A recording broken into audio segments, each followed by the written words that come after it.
pin code, sir. There was a ballot that was rejected first. Live mula sa GMA Network Center, ito ang 24 Oras.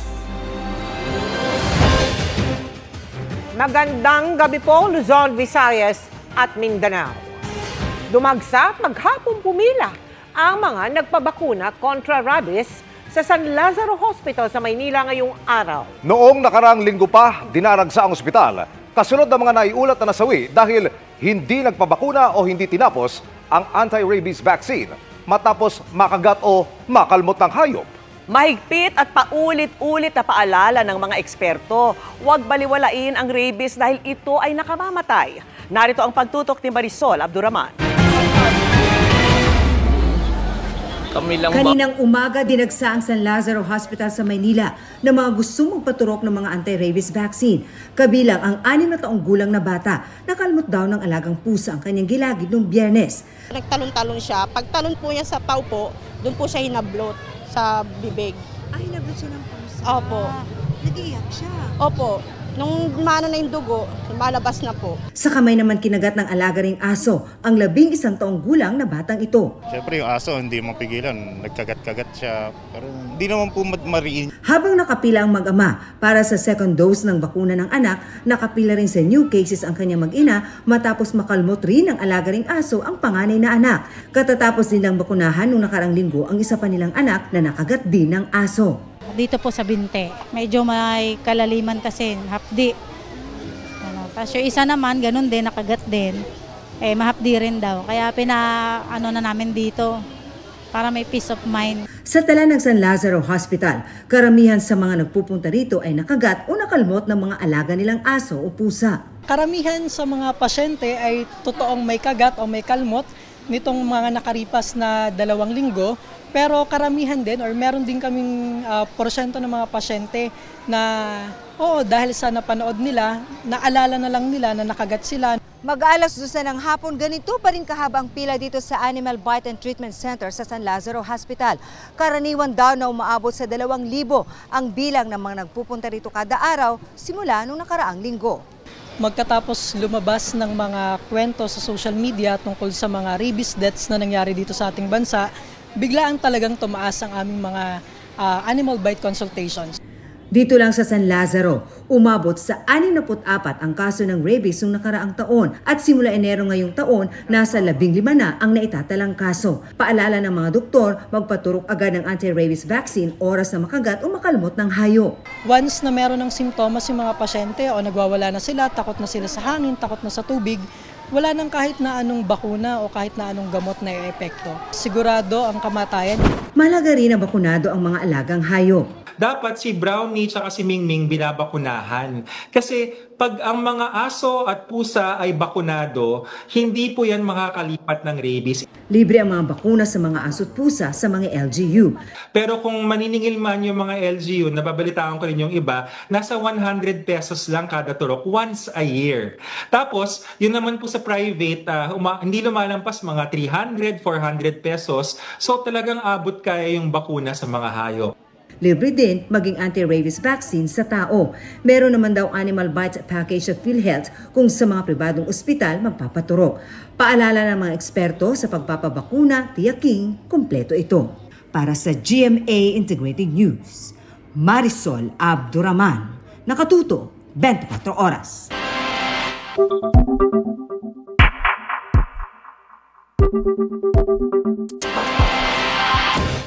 Kahit ano pang gawin ng kasalukuyang Kongreso kaugnay sa impeachment trial laban kay Vice President Sara Duterte, ang 20th Congress pa rin anya ang masusunod kung itutuloy ito. Sinabi yan ni Senate President Chis Escudero sa pagbabalik sesyon ng Senado. Pero pinagdedebatihan ngayon ng mga senador. Pwede nga bang ituloy ng susunod na Kongreso ang impeachment trial? Nakatutok live si Mag Gonzalez.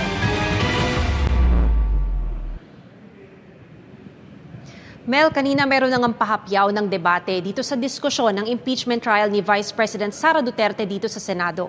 Pero ang sabi ni Senate President Chis Escudero, sa June 11 pa magsisimula ang impeachment proceedings. Hindi lang daw ang presentation of articles of impeachment laban kay Vice President Sara Duterte ang inaasahang mangyari sa June 11. Isasabay na rin dyan ang pag-convene ng impeachment court, panunumpa ng mga senator judge at pag-i-issue ng summons para sumagot ang kampo ng bise at ng prosekusyon. Pero mangyari man lahat ng ito ngayong 19th Congress, sabi ni Senate President Chis Escudero, hindi raw nito matatali ang mga senador sa 20th Congress. Kaya nang tanungin kung pwedeng hindi ituloy ng 20th Congress ang impeachment trial na nakatakda dapat sa July 30. July 29, doon pa lamang siguro mapag-uusapan yung schedule na gagawin ng 20th Congress. Ulitin ko, hindi namin pwede o kayang i-bind ang 20th Congress. Although karamihan ng mga miyembro ng 19th ay nandun din sa 20th Congress, kailangan itong pagpasyahan muli ng 20th Congress either by an affirmative vote or by their silence and acquiescence. Pwedeng sabihin ng 19th Congress, tatawid yan, pero ang pasya ng 20th Congress, hindi tatawid yan at i-dismiss nila. So, depende. Sa dulo, you have to understand, in Congress, plenary is supreme. It's not the decision or the voice of one member, even if he or she is the Senate President or an officer of the Senate or the House. Desisyon palagi ng plenaryo ang mangingibabaw. Matatanda ang ipinagpaliban ni Escudero ang presentasyon ng articles of impeachment mula June 2 sa June 11. Uunahin kasi nila ang priority bills na kailangang ipasa bago matapos ang 19th Congress. Ang sabi ni Escudero, wala raw kinalaman sa desisyong ito si Pangulong Bongbong Marcos. Walang sinabi ang Pangulo o walang utos ang Pangulo. Tingin ni Escudero, hindi ito labag sa konstitusyon. Kung may kukwestiyon, pwede nila ito iakyat sa Korte Suprema. Reaksyon niya sa komento ni Congresswoman-elect Laila de Lima na tila pinapatay na ng Senado ang impeachment trial ng bise. Hindi ko trabahong reactan ang Congressman-elect na hindi pa naman formal na nagiging prosecutor o bahagi ng trial. Lalo na at partikular na ito'y pagpapasya ng Senado na hindi kabilang pa at wala pang papel ang Kamara. Sabi naman ni Senador Risa Hontiveros, bagamat suportado niya ang pagpasa sa mahahalagang batas gaya ng anti-pogo bill, hindi nila pwede ipagpaliban pa ang obligasyon nila sa konstitusyon. Nakakabahala na ang paulit-ulit na antala sa proseso ng impeachment trial. Buwan na ang binibilang natin. Any further delays in commencing the trial against Vice President Duterte would violate the Constitution, which clearly states that the Senate must forthwith proceed with an impeachment trial. Hindi kapag ready na, hindi kapag convenient, kundi shall forthwith proceed. Samantala, sabi ni Escudero, umandar na ang 1-year ban sa paghahain ng impeachment complaint nang ipadala ng Kamara ang articles of impeachment sa Senado noong February 5. Sa pag-resume ng sesyon ng Senado, pinagdebatihan din kung pwede bang ituloy ng susunod na Kongreso ang impeachment trial dahil matatapos na ang 19th Congress sa June 30. It is true that the 19th Congress cannot bind the 20th Congress and all unfinished business will be terminated. But this is only true for any work done by us in the exercise of our legislative functions. Napakahalagang mandato po ng saligang batas ito. Giit naman ni Senate Majority Leader Francis Tolentino, may mga desisyon na ang Korte Suprema na lahat ng kapangyarihan ng Senado sa lehislatura at pag-iimbestiga ay natatapos pag nagtapos din ng Kongreso. Prinsipyo rin daw sa ibang bansa na hindi pwede ma-carry over sa susunod na Kongreso ang anumang unfinished business. Dagdag ni Tolentino, 12 senador lang ang maiiwan at wala ng quorum ang Senado. The trial required by Article 11, Section 3(4) of the Constitution to proceed forthwith will begin only on June 11, dangerously close to the end of the 19th Congress. This delay compromises due process and undermines our role as an impeachment court. If we cannot conclude the trial before June 30, 2025, we must recognize this impeachment case is functionally dismissed by constitutional operation and no action can be taken by the 20th Congress on the matter for lack of constitutional authority. Sabi naman ni Senate Minority Leader Coco Pimentel, walang nakasaad sa konstitusyon na pwedeng ituloy o hindi pwedeng ituloy ng susunod na Kongreso ang isang impeachment complaint. Pero ayon aniya sa Senate rules, pwedeng ituloy ng Senado ang impeachment trial. Jurisdiction once acquired is not lost but continues until the case is terminated and hopefully terminated to its logical end. Hence, it is my humble opinion that the trial of the current impeachment case, now pending before the Senate of the 19th Congress, can cross over or continue from the 19th Congress to the 20th Congress. The impeachment docket of the Senate Impeachment Court continues and remains to be the same. Mel, sabi naman ni Senate President Escudero, hanggat walang nagmomosyon formally sa plenaryo, ay matutuloy pa rin yung kanyang sinabing kalendaryo na sa June 11 ang simula ng impeachment proceedings. Mel? Maraming salamat sa iyo, Mav Gonzalez. Paramihan ng maarestong drug suspect. Yan po ang unang direktiba sa pulisya ng bagong PNP chief na si General Nicolas Torre III sa kampanya kontra droga ng Administrasyong Marcos. Nang matanong sa isyu ng paglabag sa karapatang pantao, ang sagot ni Torre, iba ang kanyang gagawin. Nakatutok si June Veneracion. Sa pagpasa ng liderato mula kay General Romel Francisco Marbil, papunta kay General Nicolas Torre III, nabuo ang bagong kabanata sa kasaysayan ng PNP. Ang pag-upo ni Torre, ang kauna-unahang pagkakataon na isang graduate ng Philippine National Police Academy, ang mamumuno sa 231,000 ng mga pulis. Hindi tulad dati na puro mga taga-Philippine Military Academy. Hamon ko sa iyo, panatilihing mong malinis at marangal ang hanay ng ating mga kapulisan. Bilisan ang investigasyon sa mga kaso laban sa mga pulis na lumabag sa batas. Kasama sa mga pangunahing tututukan ni Torre ang kampanya kontra droga. Ang direktiba ni Torre sa mga pulis, paramihan ng maaresto. Kasama sa metrics natin ang number of arrests. Paramihan. Sige.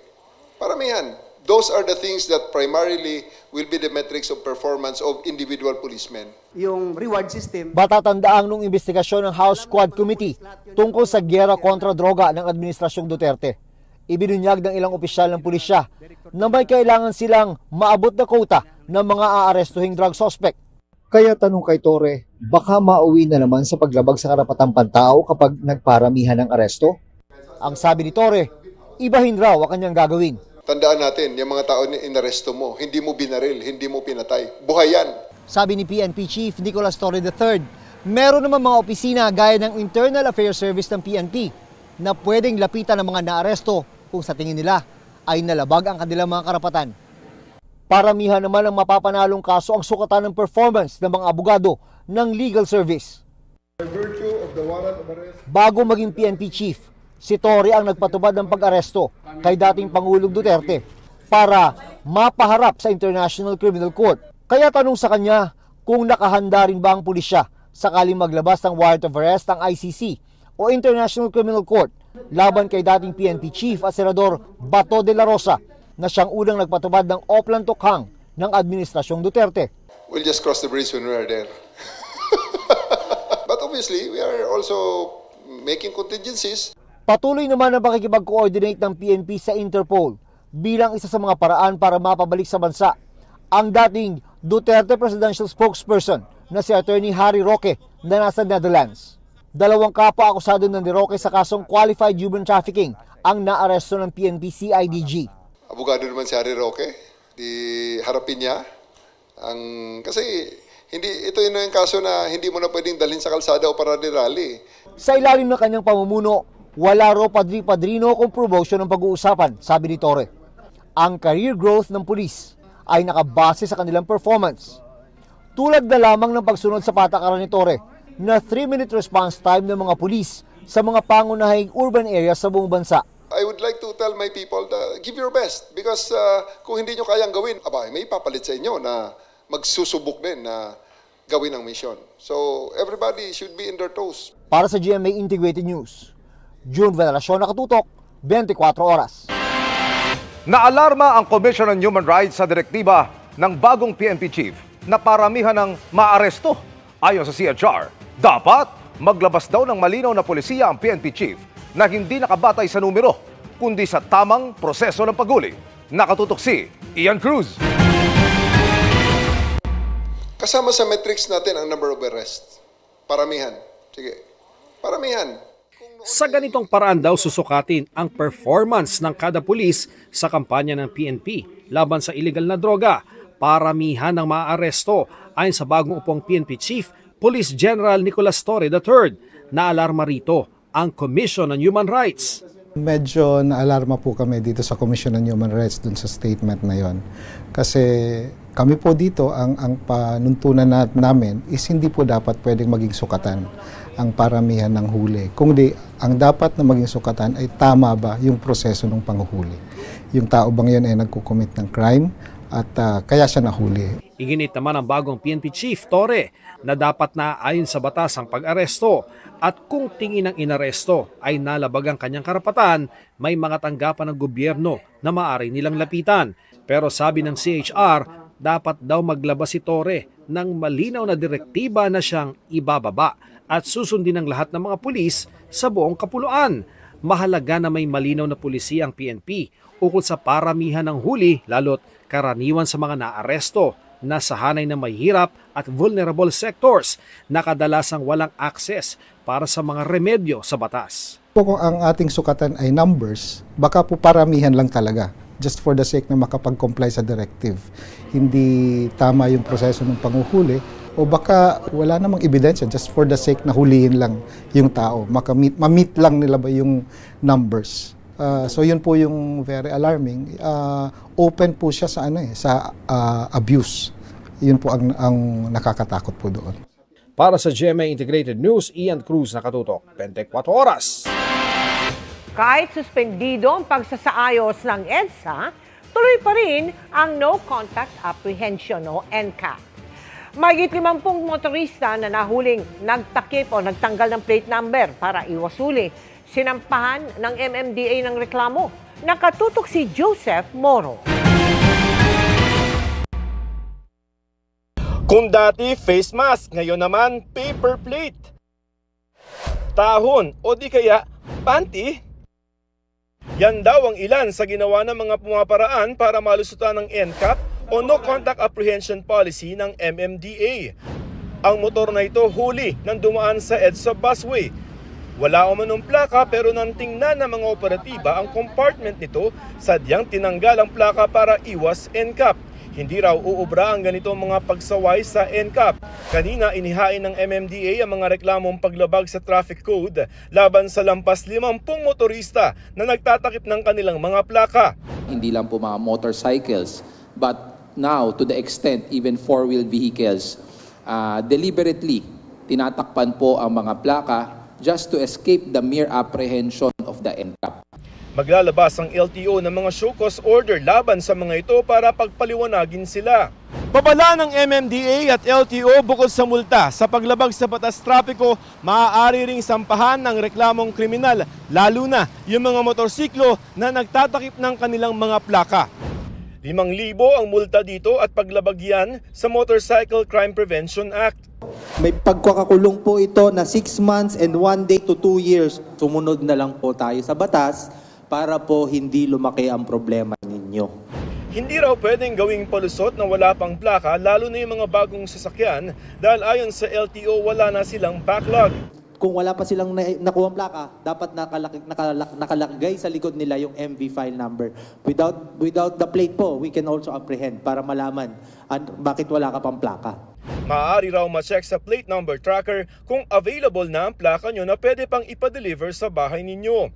Simula nang ipatupad ang NCAP noong May 26, naglalaro sa lampas 700 ang bilang ng mga motoristang lumabag sa NCAP araw-araw. Pero wala pang napapadalhan ng mga notice of violation dahil vina-validate pa raw ito ng MMDA.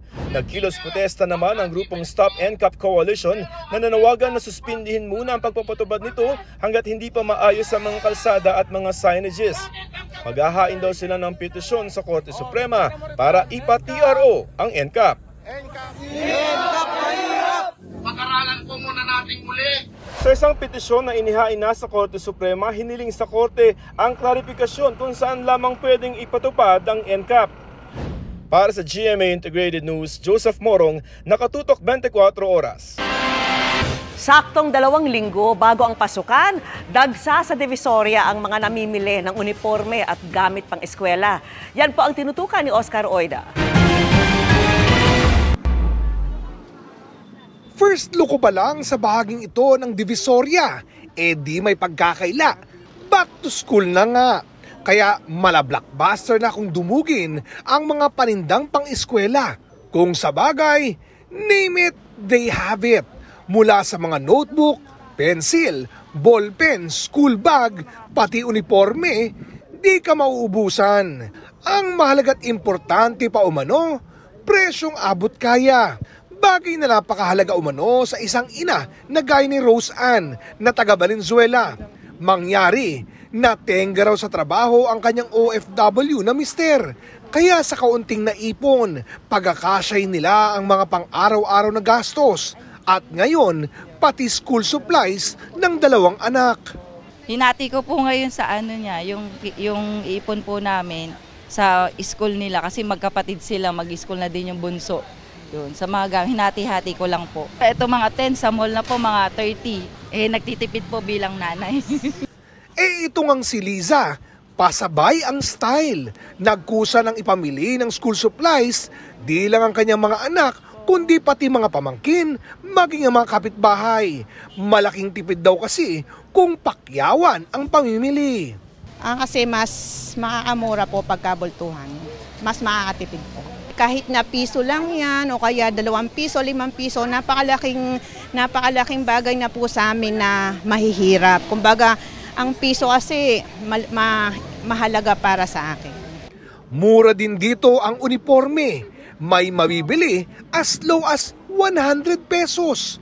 Kaya si Mildred na galing pang Pagbilao, Quezon, dumayo pa talaga dito kasama ang mga anak para maibili sila ng mga bagong uniform. Almost 60 pesos po yung binaba kaysa doon sa price po doon sa province, sa Quezon province. Kung halimbawa sa Pagbilao po kami bibili, baka tig-3 lang na pares. Pero since may bawas po dito sa Divisoria po, ay na pa ng tig-5. Abay, mura nga. Kaya pala itong si Mami, siya nang kusang nagsukat para sa grade 7 na anak na ka-size naman daw niya. Hindi ko po kasi kasama yan ako nasa bakasyon pa po Nasa lola niya pa po Kasi sa ka bibili, hindi mo masukat Bawal Dito pwede, depende naman po sa may-ari. Para sa GMA Integrated News, Oscar Oida, nakatutok, 24 oras. Matapos matikusin ang pag-urong ni Senate President Chis Escudero ng pagsisimula ng impeachment proceedings laban kay Vice President Sara Duterte, sinabi ni House Speaker Martin Romualdez na respetuhin na lang daw ang desisyong ito. Pero may mga naniniwalang paglabag umano ang pagkaantala sa konstitusyon. Nakatutok si Jonathan Anda. Para kay House Speaker Martin Romualdez, dapat respetuhin ang desisyon ni Senate President Chis Escudero at ng Senado patungkol sa impeachment proceedings laban kay Vice President Sara Duterte. We have to respect the decision of the Senate President and the Senate. Yung sulat sa akin ni Senate President Chis Escudero is pretty straightforward. Kaya yung impeachment complaint ay nasa Senado na. So we leave it to their sound discretion as to how they want to proceed and conduct, no? Ipinagpaliban ni Escudero ang pagsisimula ng impeachment proceedings ng ilang araw para daw unahin ang pagpapasa ng mga hakbang at panukala na nakapaloob sa legislative agenda ng administrasyon. Si Representative-elect Leila de Lima na inaasahang magiging miyembro ng House Prosecution Panel, dismayado sa press conference kanina ni Senate President Chis Escudero. Akala ko yung para bang alisin na niya yung mga agam-agam tungkol dyan na magkakaroon pa ba ng trial o hindi. He could have been more categorical that insofar as the Senate is concerned, tuloy-tuloy kami. I was expecting that kind of a stance sa kanya earlier, but it was not ano pa rin, medyo iffy pa rin, right? Kasi hindi pa rin nakakasiguro. Everything is speculative at this point, but we hope things resolve itself positively for all. Tingin ni De Lima, nilalabag ni Escudero ang konstitusyon sa pag-antala ng impeachment proceedings. There's always been my position that is clearly violative of what the Constitution says. Forthwith is forthwith. Tsaka ilang beses na yan nadidelay. Ang abogado naman ng ikatlong impeachment complaint hindi pa masabi kung anong gagawin nila sakaling hindi matuloy ang impeachment trial. It must happen. It is unthinkable constitutionally. From a perspective of a student of Constitution, it is unthinkable for the Senate not to proceed with the impeachments of the impeached official in the person of the Vice President of the Republic of the Philippines. Kanina nagpulong sina De Lima at iba pang naghain ng impeachment complaint para pag-usapan ang susunod nilang hakbang. Para sa GMA Integrated News, Jonathan Andal, nakatutok, 24 oras. Sa isang pagtitipon ng mga defense official ng iba't ibang bansa, pinalagan ni Defense Secretary Gibo Teodoro ang tanong ng isang opisyal ng Chinese military tungkol sa posisyon ng Pilipinas sa West Philippine Sea. Tila may laman umano ang tanong na tinawag ni Teodoro na propaganda. Nakatutok si Ivan Mayrina. Sa pagtitipon ng mga defense minister, chiefs of staff at ilang world leaders sa Shangri-La Dialogue sa Singapore nitong weekend, natanong si Defense Secretary Gibo Teodoro ng isang nagpakilalang opisyal ng Chinese military kung ang mga kapitbahay daw ng Pilipinas sa ASEAN tulad ng Vietnam at Malaysia ay nadadaan sa dialogong sigalot nila sa China dulot ng agawan ng teritoryo. Bakit ang Pilipinas ay madalas ay halos magpang-abot na sa karagatan ng mga puwersa nila ng China? Why can't the Philippines do the same? And yesterday, Malaysian Prime Minister Anwar mentioned he advised your president to engage dialogue and communication with China.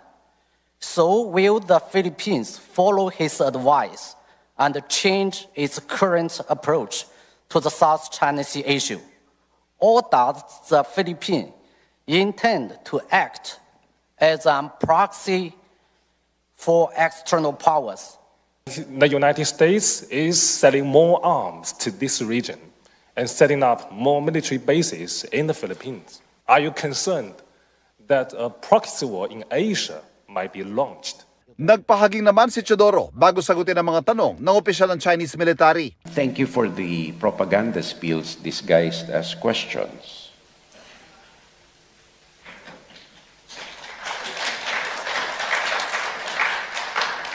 Let us not forget that while we are members of ASEAN, we are sovereign countries, each with its own territorial integrity and sovereignty. And I am sure that if what China is doing to the Philippines is done to Malaysia or to any ASEAN country, you would see a different reaction. Pinalagad din ni Teodoro ang linyang ito ng China na madalas ulit-ulitin sa kanilang mga pahayag na proxy lang ng Amerika at Pilipinas at tila sunod-sunuran lang ito sa paghamon ng Amerika sa impluensya ng China sa Indo-Pacific region. I would like to reiterate that the Philippine position on the West Philippine Sea is not a function of Sino-American strategic rivalry.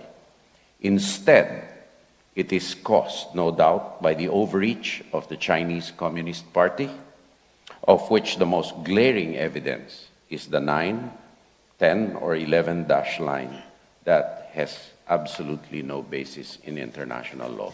Giti Teodoro, kailangan ng tiwala para magbungan dialogo sa China tungkol sa sigalot sa South China Sea. At ito ang pangunahing balakid sa kasalukuyang sitwasyon sa rehiyon.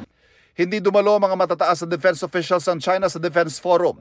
At bagkus, ayon kay Teodoro, ay nagpadala umano ng China ng mga intelligence officers na nagkunwaring mga journalist. Tinawag nilang propaganda ang iniulot ng isang Chinese media na umiwas daw sa tanong si AFP Chief of Staff General Romeo Bronner. Binaliktad nila yung istorya na umiiwas daw tayo sa mga tanong nila about West Philippine Sea at yun nga ang paratang nila na tayo daw yung nag-i-infiltrate or nag-encroach, pumapasok dun sa teritoryo nila. Para sa GMA Integrated News, Ivan Mayrina, nakatutok, 24 oras. Mula 2 taon, gagawin na lang sa loob ng 6 na buwan? Yan ang pinag-aaralan ngayon ng DPWH sa pinaplanong pagsasaayos ng EDSA. Matapos pong umalma ang mga maapektuhang mga pasahero at motorista. Nakatutok si Joseph Morong. Ang daming bumalik na nag-aalala paano yung trabaho namin.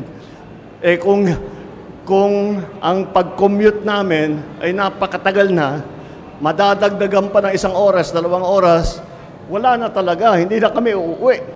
Ang ganitong mga agam-agam daw ang nagtulak kay Pangulong Marcos na ipagpaliban ng 1 buwan ang planong EDSA rebuild. Ayon sa DOTR, in-scrap o ibinabasura na ang naunang plano ng DPWH na aabutin ng 2 taon, panahong masyado raw matagal ayon sa Pangulo.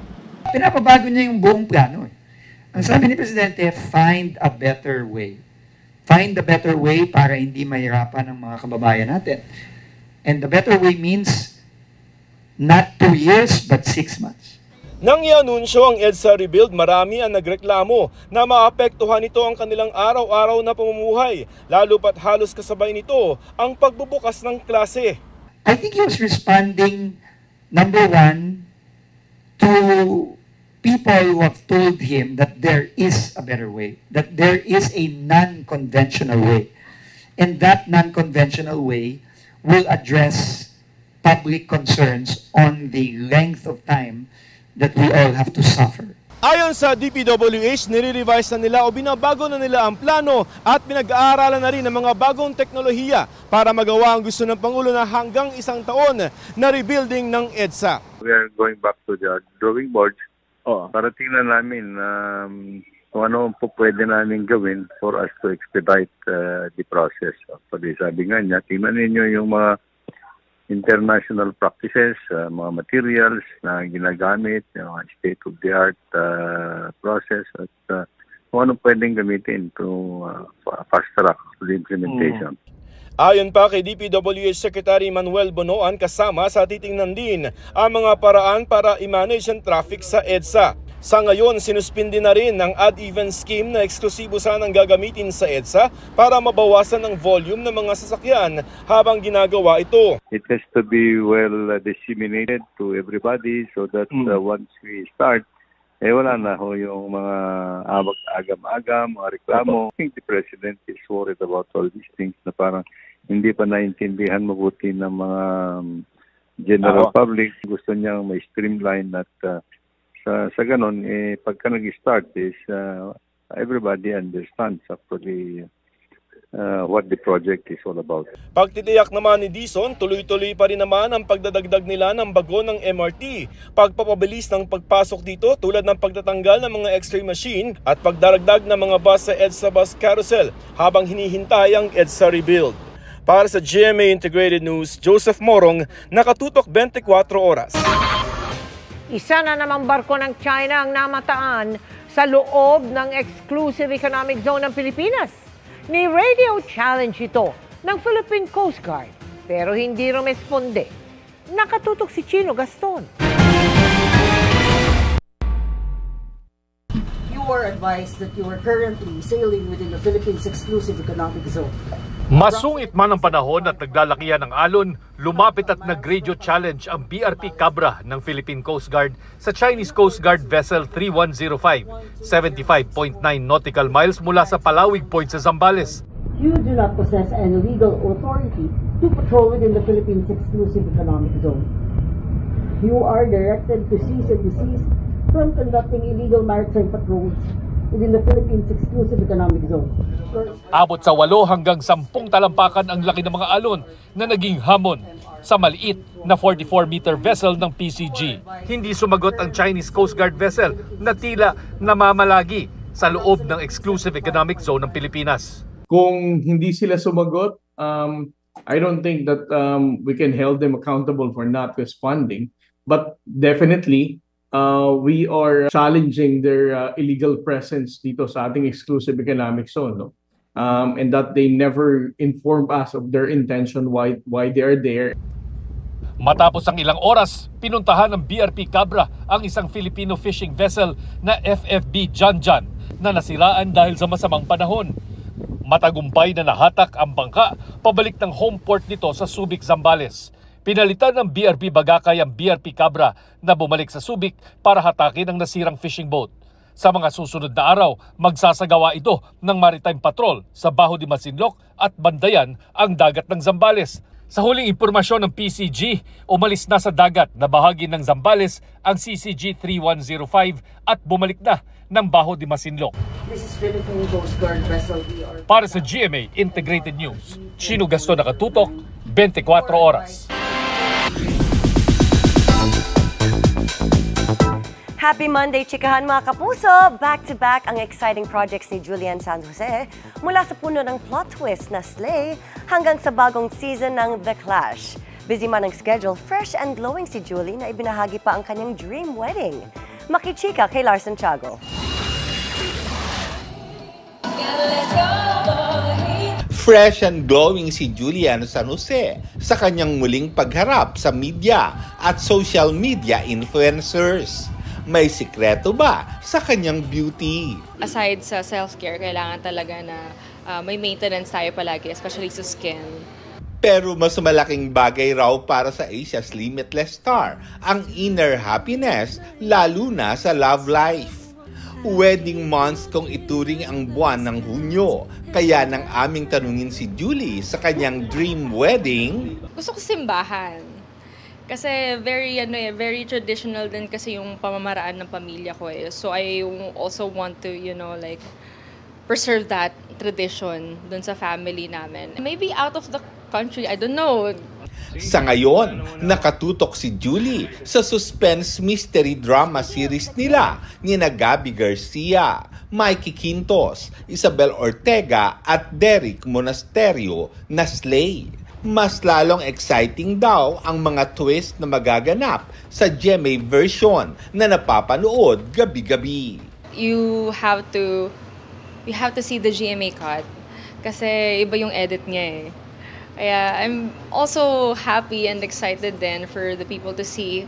Kasi nga, kakaibang murder mystery yung ginawa namin. Pinaghahandaan din ni Julie ang bagong season ng The Clash.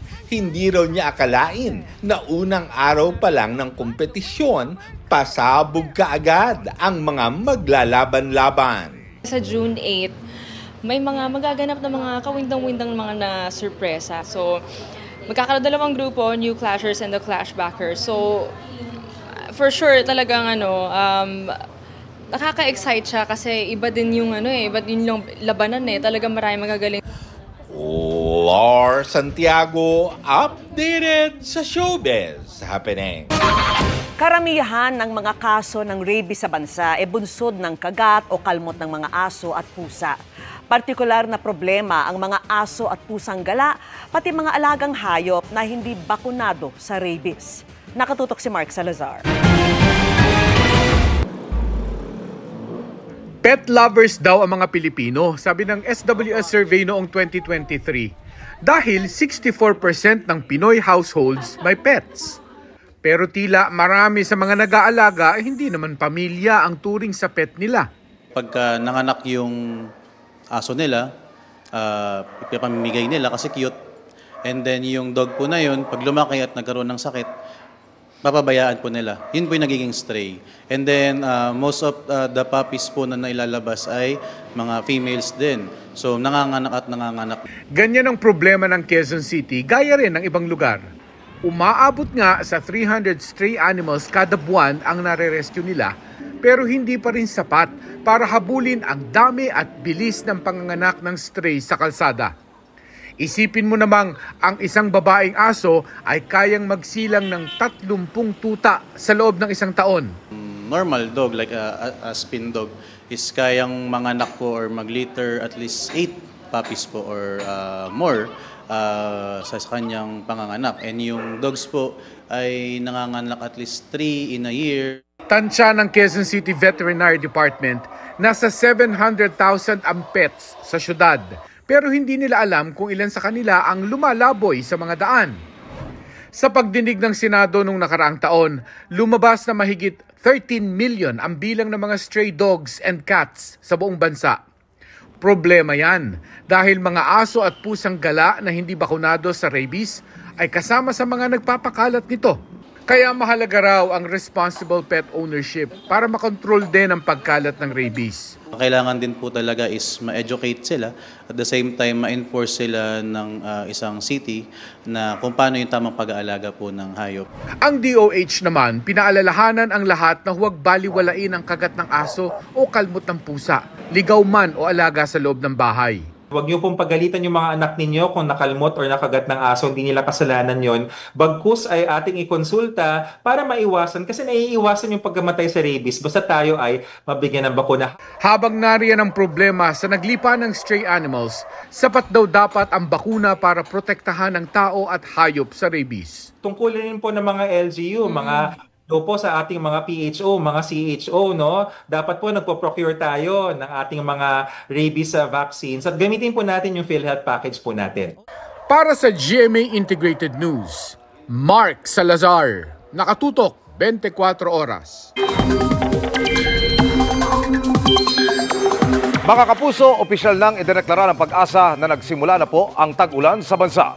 Ayon sa Pag-asa, hudyat ng pagsisimula ng tag-ulan ang naobserbahang mga kalat-kalat hanggang malawakang pag-ulan sa kanlurang bahagi ng Luzon at Visayas. Sa nakalipas na 5 araw, bunsod po ng habagat. Localized thunderstorm naman ang nagpaulan na nagdulot ng pagbaha sa Mindanao tulad po sa Dato, Unsay, Maguindanao del Sur. Pati po sa ilang bahagi ng bayan ng Ampatuan. Nagsilikas naman ang mga binahang residente ng Senator Ninoy Aquino Sultan Kudarat. Ayon sa Pag-asa, patuloy na nakaapekto ang habagat sa Luzon. Sa datos ng Metro Weather, umaga pa lamang bukas ay posible nang makaranas ng ulan ang kanlurang bahagi ng Luzon. Posibleng mas maraming lugar ang ulanin sa hapon kasama ng ilang lugar sa Visayas at Mindanao. Posible hanggang heavy to intense rains kaya doble ingat sa banta ng pagbaha at pagguho ng lupa. May chance ring ulanin ng Metro Manila bukas po ng hapon. Paalala ng Pag-asa, pwede pa rin magkaroon ng monsoon breaks kaya posibleng may ilang araw o linggo nang walang ulan.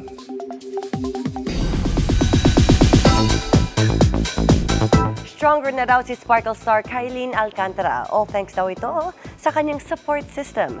Kabilang na dyan ang mas lumalalim na friendship with Beauty Empire co-star Barbie Fortesa. Yan ang chika ni Aubrey Carampel. I am stronger and I'm better now.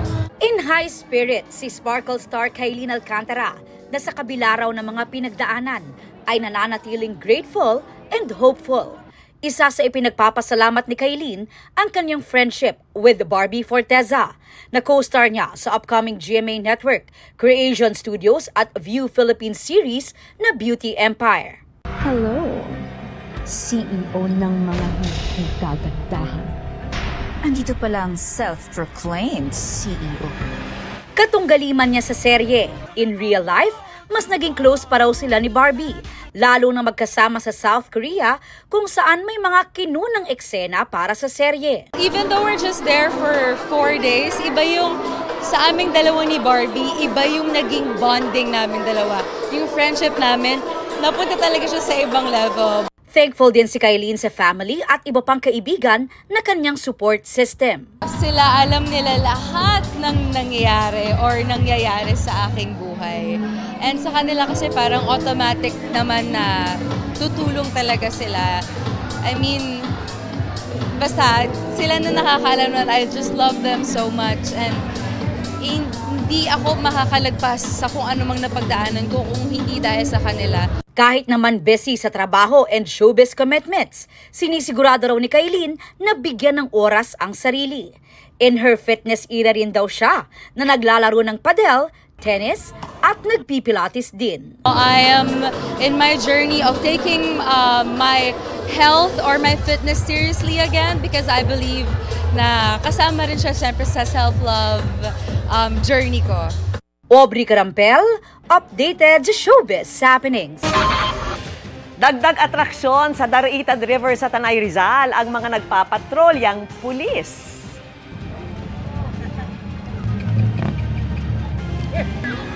Hindi kasi sila nakasakay sa police mobile kundi sa mga kabayo. Ang mga cowboy nilang dating kinagiliwan ng mga turistang naliligo sa lugar. Ayon sa mga pulis, mas madali nilang nararating ang mga liblib na lugar at komunidad sa pamamagitan ng horse patrolling. Inisyuhan ng cease and desist order ng Department of Transportation at ng Civil Aeronautics Board ang online booking platform na AirAsia Move dahil sa umano'y overpricing.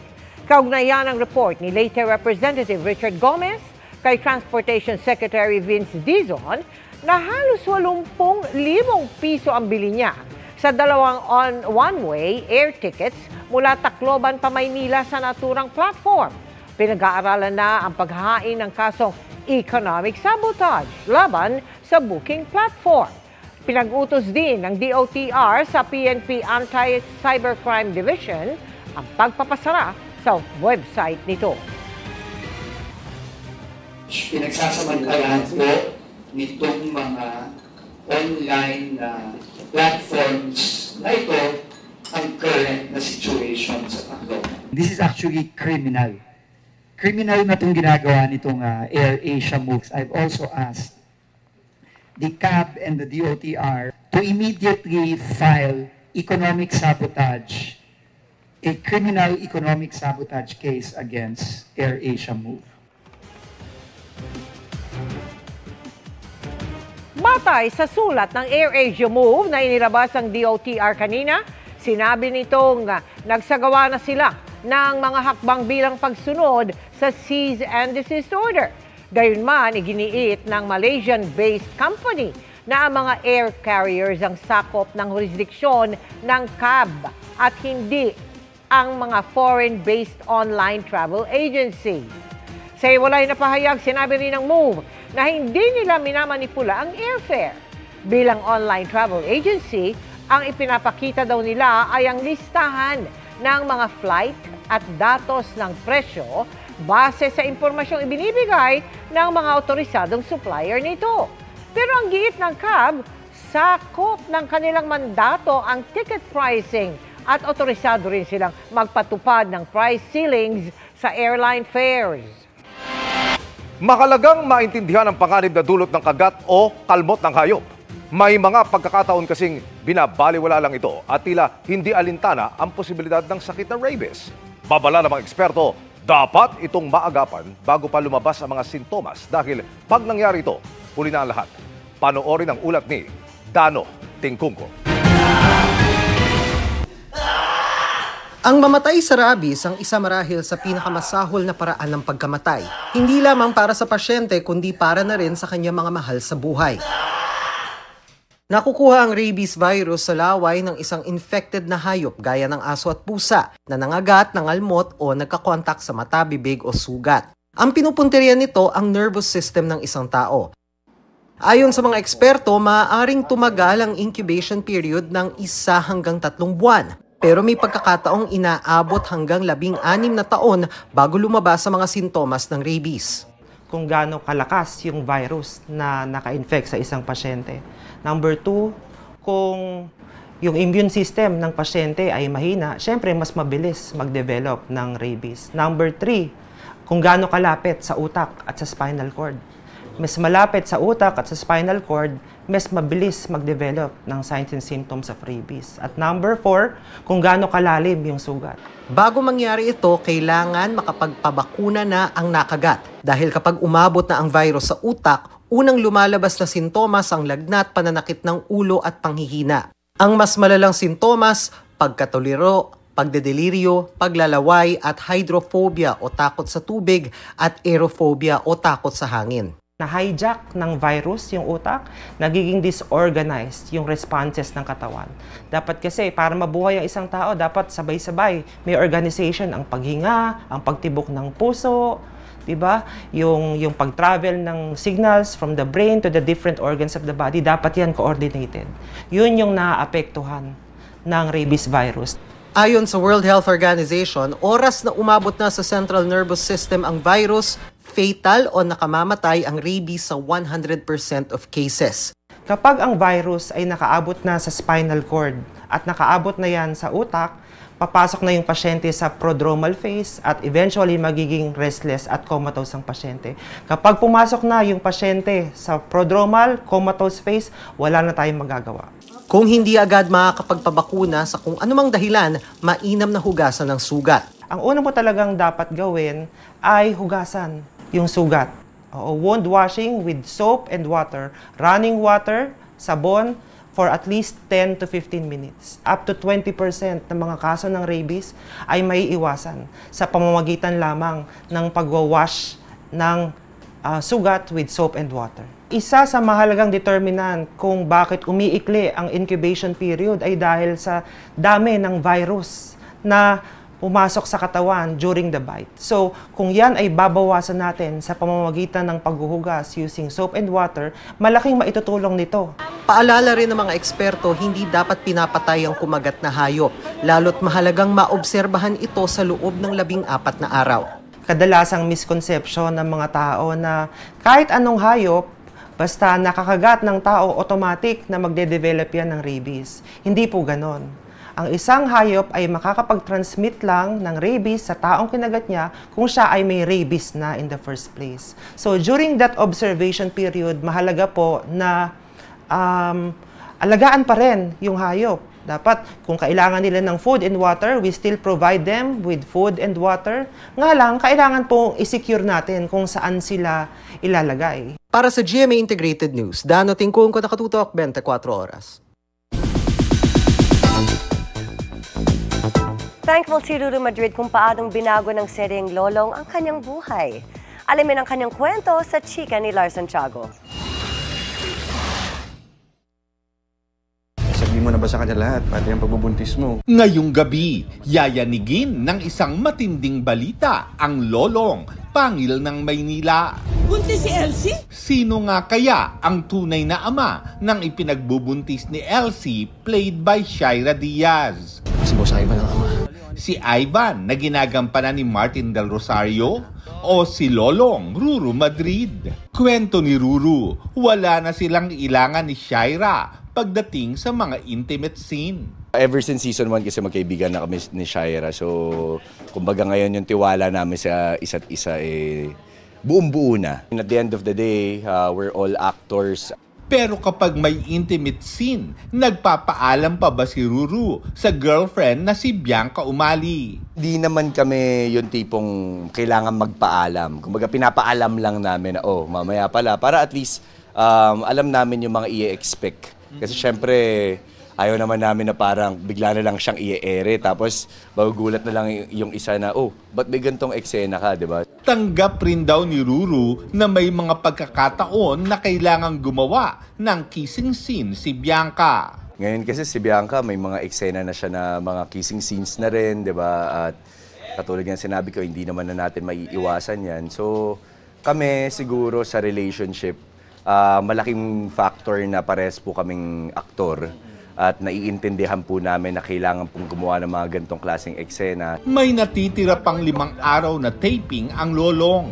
At sa mga araw na ito, kukunan ang maraming highlight at twist sa kwento.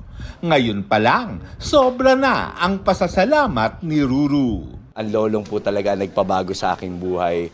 So I'm just very grateful and I'm very excited sa ano po yung mga mapapanood po ng ating mga kapuso. Matatanggap nga ba ni Lolong si Julio bilang ama? At ano nga ba mangyayari sa kanila ngayon na nagkalayo na naman sila ng pamilya niya? Nagkalayo ulit sila ni Elsie. Lars Santiago, updated sa showbiz happening. At yan ang mga balita ngayong Lunes. Ako po si Mel Tiangco. Ako naman po si Vicky Morales para sa mas malaking misyon. Para sa mas malawak na paglilingkod sa bayan, ako po si Emil Sumangil. Mula sa GMA Integrated News, ang News Authority ng Pilipino. Nakatuto kami 24 oras.